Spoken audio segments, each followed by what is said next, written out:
Hi, Ryan Walker, mining analyst at Echelon Capital Markets, back with another installment of our mining Q&A series. Today, we're joined by David Wiens, CFO of Bunker Hill Mining, which is focused on restarting the past-producing Bunker Hill silver lead zinc mine in Idaho's prolific Silver Valley. David, thanks for making some time for us today. We really appreciate it. My pleasure, Ryan. Okay, so let's just jump right in. For investors that might not be familiar with the story, can you kind of just give us a quick overview of Bunker Hill and the opportunity at the mine for you guys? Absolutely. So as the name may suggest, our flagship asset is the Bunker Hill Mine, Northwest Idaho, Silver Valley, which is the most prolific silver producing region in the world, produced over 1.2 billion ounces of silver. And the Bunker Hill Mine produced the third largest amount of that silver in the Silver Valley when it produced between 1885 and about 1981. So a lot of people may associate the Bunker Hill Mine with the environmental disaster that it was, quite frankly, in the late 1970s, early 1980s. The Environmental Protection Agency cleaned that up over a 35-year period between 1981 and 2016. The mine's been on care and maintenance since 2016, over the last 5 years. And the current management team, including myself, came in about a year and a half ago, really with the purpose of looking at restarting this mine in a much more sustainable manner than had previously been done. The Bunker Hill Mine is an absolutely prolific mine, the most prolific by tonnage, certainly. Again, we talked about the silver, historically speaking. So it's a pretty exciting opportunity with both the asset and the team that we've brought to execute this. Okay, great. So, you mentioned the environmental history of the asset. Of course, there also have been previous unsuccessful restart efforts at the mine. What's different in your mind this time around? Yeah, and it's interesting, Ryan, because in my mind, there haven't really been any previous restart attempts, or not really any serious ones. I mean, as you can imagine, up until 2016, the environmental mess was still being cleaned up. There were a couple of previous management teams that came through, and look, I don't know them personally, and I know that they sort of made some attempts to sort of promote the story and get some money in and perhaps do some drilling. But there wasn't a 43-101 resource published, there wasn't an economic study published, and there really wasn't, from what I can see, any sort of chance of that actually happening. So, that's the difference. I mean, it's sort of, it seems like an old story here. All this mine's been around, but this management team and what we're doing here has been really the first attempt, and that opportunity has only been around for the last few years because the cleanup was happening until 2016. That's so. What I would say is this is the first serious attempt, and it's going to be much more than an attempt by virtue of what we're executing here over the near term. Okay, great. So, and you mentioned management. That's kind of what really caught my eye when I was introduced to the story. It's complete 180 from previous groups that may have been there. And it just represents a clean break from that and a fresh start. So, can you kind of give us a brief overview of the team and their experience? You mentioned that the site was a Superfund site, and I think your team has some experience in that regard, which is hugely beneficial. Yep. Absolutely, and it's what caught my eye when I looked at joining the company as CFO just over a year ago. So the team is comprised of ex-Barrick executives, so headed by our chairman Richard Williams. So he was Barrick's chief operating officer between 2014 and 2018, and he really demonstrated during that time period that he was a leader in a turnaround situation. So Barrick's operating margin doubled over a 3-year period in a declining gold price environment after he joined in 2014. He executed changes and improved that operating margin quite successfully. Sam Ash, Richard brought with him, who was also at Barrick. He was running Barrick's largest scale Lumwana mine, the copper mine in Zambia. Sam was general manager there. He's an American engineer. It's funny, actually, his father used to work at the Bunker Hill Mine in the 1970s. So certainly a pretty unique link to the past. He lives in Idaho. He walks 5 minutes to the mine every day. And that's a very important aspect of being locally based and part of the community. But going back to what he achieved at Barrick, Lumwana, as I understand, was losing almost $1 million a day in cash flow when he joined. And by the end, they turned that around through a series of complex restructuring and discussions with offtake players and others. They turned that into a positive free cash flow operation. So this is an exemplary operational turnaround team led by Richard, including Sam. And last but not least, before I talk about myself, I'll talk very briefly about myself, Brad Barnett, who also came from Barrick. So he was head of Barrick's closure and rehabilitation portfolio. So the global portfolio, which included several Superfund sites. And he managed to rationalize that, look for opportunities where others would see costs. And so he is perfectly suited for the turnaround here at Bunker Hill. And we've demonstrated that. It's funny because, up until a few, and we still sort of are a new management team, but, we've been on board for about 18 months. And so at a certain stage, you say, well, what's your track record of Bunker Hill, right? Let me just forget talking about what you've done before. And I think on that front, we've hit all of our targets here of what we've been looking to do over the last 18 months. I mean, obviously we haven't restarted the mine yet, but there's a few things that needed to be sorted out before then, such as, financing, settling with the EPA, buying the mine, publishing studies, both in terms of 43-101 resources and as well as PEAs. And we've done quite a bit over the last 18 months. So, we think of our track record at this stage, sitting here and talking in January of 2022, as really obviously our past lives, but also what we've done here at Bunker Hill over the last 18-24 months. In terms of myself, finance guy, I was a banker I've been covering mining for about 15 years, most of that on the corporate side. So I was fortunate to be part of a team at SSR Mining, originally Silver Standard, as you may recall,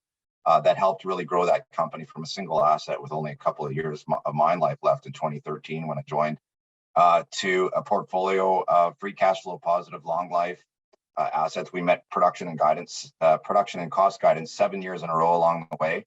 And obviously that set the stage for the merger, the $5 billion merger with Alistair. So looking to bring some of that success. I was an investment here to Bunker Hill. I was an investment banker before that.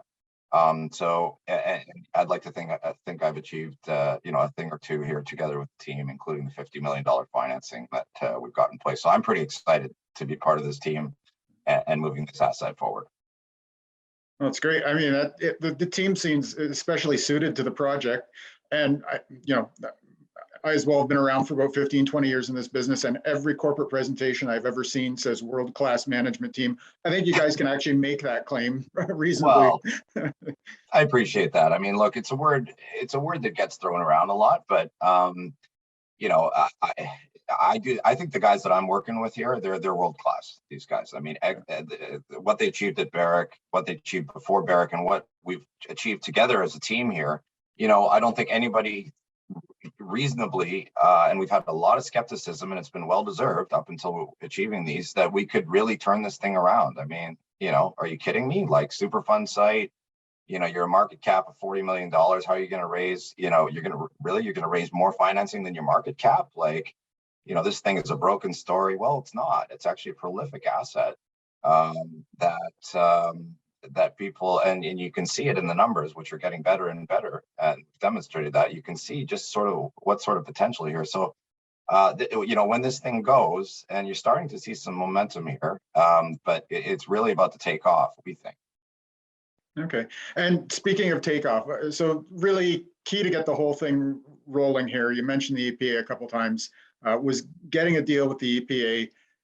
They've been treating the water from the former mine for quite some time, and so you've recently announced an agreement with them. You're going to give us the background on that, and then maybe walk us through the new agreement. Absolutely. So, and there's a lot of misconception about the EPA and the nature of the liabilities of Bunker Hill. So I'm glad you asked the question. So, the EPA probably spent $200 million cleaning up the Bunker Hill site. There was a smelter on site, a zinc plant. There wasn't a single living tree growing in the Silver Valley in the early, when this thing shut down in approximately 1981. So the first question people may ask is like, how much are you on the hook for that? And the answer to that is none of it. And the reason for that is there was an agreement reached in 2017, 2018. As you can imagine, nobody would come back into this from a company. It was an incredibly tragic situation, right? I mean, but unfortunately, the past is sort of the past, and it happened. but nobody would come back into this situation if they were on the hook for those costs. So the company, under previous management, agreed a deal with the EPA whereby Superfund circular liabilities, the company is not responsible for any of that. However, what the company is responsible for, and we'll come to this in a second, is the cost that the EPA incurred to treat the water coming out of the Bunker Hill mine from approximately 1994 onwards. And that came to $20 million.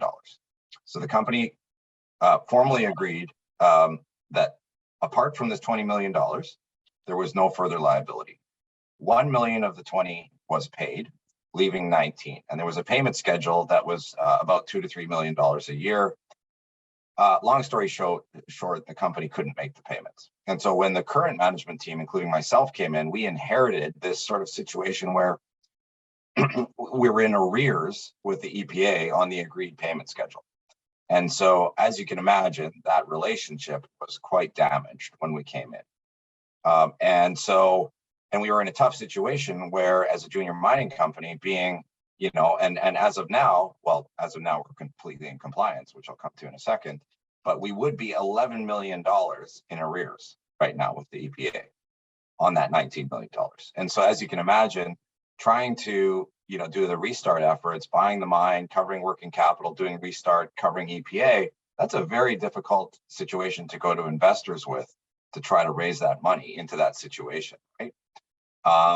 So long story short, what was needed to effectively remedy that and get us to a situation where we are today is a revised deal with the EPA. And so part of what we had to do during those discussions with the EPA over the last 12, 18 months is demonstrate to them that we were different from the previous management team, that we actually, this was not some sort of, plan to defer the obligations and then just default again. So they wanted to have confidence, and rightly so, that we would be able to, if they agreed to change the payment schedule, that we would be able to meet those obligations out of the free cash flow from the mine once it was in production, that we had the actual ability to get it into production, that we had the financing lined up, that we were actually able, from an operational perspective, to execute this. And so that took a long time to gain that trust, and convince them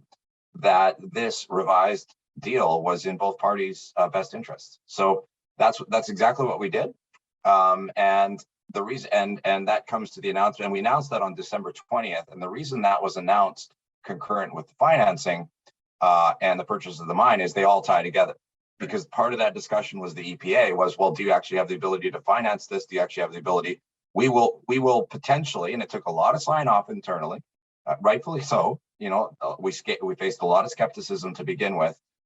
There was a lot of discussion. Well, you have to demonstrate that you can do this at the same time. So we announced it all together. Yeah, well, I mean, I think it's a testament to management. I know, kind of introduced to the story late last year, and I know you had mentioned we're going to get 3, 4, 5 of these things tied up before Christmas, and I'll admit I was pretty skeptical myself. Yeah, and you're not the only one. Yeah, pretty impressive. So congratulations on that. So appreciate it. Yeah, you got that EPA thing, the ball's rolling. You got the financing package. And you're talking about, free cash flow within, conceivably 18 months, 24 months. What does that, so that's based on the PEA you did late last year. You're talking about around 25 million US free cash flow based on some pretty conservative metal price assumptions as well. But what does that look like now with this financing package baked in, the EPA agreement baked in? I mean, is that all offset by metal price appreciation between the, then and now? Yeah, great questions. So let's start with using the metal price assumptions that are in the PEA. So as you mentioned, the average over the 11-year mine life in that latest PEA is about $25 million of free cash flow at the mine level. So we now have a 1.85% royalty. So the average payments on that, call it about, which is not hard to you've got $80 million of revenue roughly a year, and this is all in the published PEA. Take 1.85% of that. It's about $1.5 million a year of payments on the royalty. The stream it's a 10% stream on all metals of zinc, lead, and silver. And that is over until a certain minimum quantity is met. And we're getting $37 million at our election between 27 and 37. But let's just assume, for argument's purposes, we draw the full 37 to get a 10% stream for approximately 10 years. The price on the stream in terms of the metals is about 20% of the spot price. So if you do the math on the remaining 80%, which is effectively the cost of the stream, payments on that are probably about $6.5 million a year. So add on some G&A, factor in a tax shield, you're probably looking at 17, to $19 million a year instead of the 25 after deduction of all of those payments. In addition, we have the ability to buy back part of the stream. So that increases the economics even more. Above that $20 million a year, I would say. So we have an ability to buy 50% back of the stream up until early 2025. That is certainly our intention. And one of the great characteristics of that is that it basically means that half of the stream amount is bridge finance to get us through there. So now, if we plug in metal prices anywhere close to the spot level, I mean, the zinc price in particular is 50 cents above what we used in the PEA. In the PEA, we used $1.15 per pound, and it's currently at $1.65. So that's sort of $19 million, 17, 19, 20. And as you can, I should have cautioned that all these numbers are very high level. There's tax implications. There's all kinds of stuff that has to be factored into that, which has not been optimized yet. So these are very high level. I'm just saying the 25 that we quote at the mine level after all of this is probably in the 17 to 20 range after the deduction of all things, before the buyback. If we include spot metal prices, you're looking at upwards of $35 to $40 million a year. So pretty compelling. Those are all US dollars. You look at our market cap today, it's about $40 million bucks. Exactly. It's about $40 million. So, it's pretty exciting. The EPA payments are not included. That's about sort of a couple $1 million a year just for those 5 years. So that's, we certainly see that the remaining 17, because we've actually paid 2 million of the 19 already out of the proceeds from the royalty convertible debenture that came in. So that you could deduct another couple million a year just for those 5 years. No, that's great. And that cash flow, that free cash flow, is not 5, 10, 15 years away because of permitting. I guess that's the other thing to ask about is the permitting. You're on patented land, private land, so that helped you out there. But maybe if you could just kind of give us a quick thumbnail sketch on the permitting path. Oh, absolutely. And so it's actually the polar opposite of, when people are still, and we just talked about some of this with the EPA, right? I mean, when people first approach this story, they say, man, this must be a permitting nightmare. You've got the EPA involved, this thing was an environmental disaster. Well, actually, when you dig under the surface, it's the complete opposite, because because of our partnership with the EPA here that we achieved through that agreement, we're fully in compliance with them. We're not responsible for any of the previous Superfund site. And then in addition, what people, and this was a new situation for me, to be honest, because in my previous life, I've never seen a situation like this, where we are, not only are we in, and the Fraser Institute published from a policy perception perspective, that Idaho is the #1 sort of mining jurisdiction in the world, really. So let's leave that aside as well. Let's talk about the fact that under the 1873, under an 1873 mining law from the US, if you're on private ground with patented mining claims, you're in a totally different permitting world, or lack thereof. So we do not need an operating permit. There's no NEPA process. There's no BLM involvement, no Forest Service involvement. This is private ground, patented mining claims, and we have the ability to effectively get into production without any traditional operating permit. Now, do we have zero permitting? No, we don't have zero. So there's a couple of things. There's a water discharge permit. We've already done baseline sampling. There's 30 years of operational history with really good records on that. That is not a constraint to actually getting in production, but it is a permit that we'll need. And the permit effectively just allows us to do what we're doing already, which is discharging water from the Bunker Hill mine. So we're in the process of that. We would expect to get that permit probably sometime next year. look, there's an air quality discharge permit. There are construction permits if we need to refurb buildings or put up, storage units and things like that, that we'll need from the county. But some of these you could get turned around in a couple of weeks. So long story short, we do not see permitting to be a constraint or a bottleneck to move this project forward into production, which is why we keep using this term rapid restart. Yeah, that NEPA, not having to go through the NEPA process, that's got to save you at least a couple of years. From what it saves us a couple of years, and all of the things that come with it. I mean, a lot of NEPA processes, they seem from the outside to include lawsuits that people inevitably file or interest groups and things like that. And it's not applicable in our case. There's no NEPA process. We just go straight in. Great. Okay, so then you've got the permitting, and then as far as infrastructure, it's a former producer, so presumably there's pretty good infrastructure left behind you may be able to take advantage of, and local surrounding infrastructure in a mining community or region. Absolutely. And so, we've got pictures, of this in our deck, etc. But, if you take a look, so the Bunker Hill Mine is part of the town of Kellogg. It's part of the community. It's a driveway out of a residential area. And by the way, there will not be disturbance to that residential area once we're in production. It's an underground mine. We're making sure that trucks are going to go around things and things like that. So certainly don't have that perception. But the point is, it's right in the middle of infrastructure. It's got grid power at an affordable cost from Avista. It is 15-minute walk to the major interstate highway going from Idaho, Washington, Montana, etc. It includes a lot of surface buildings that are still operational.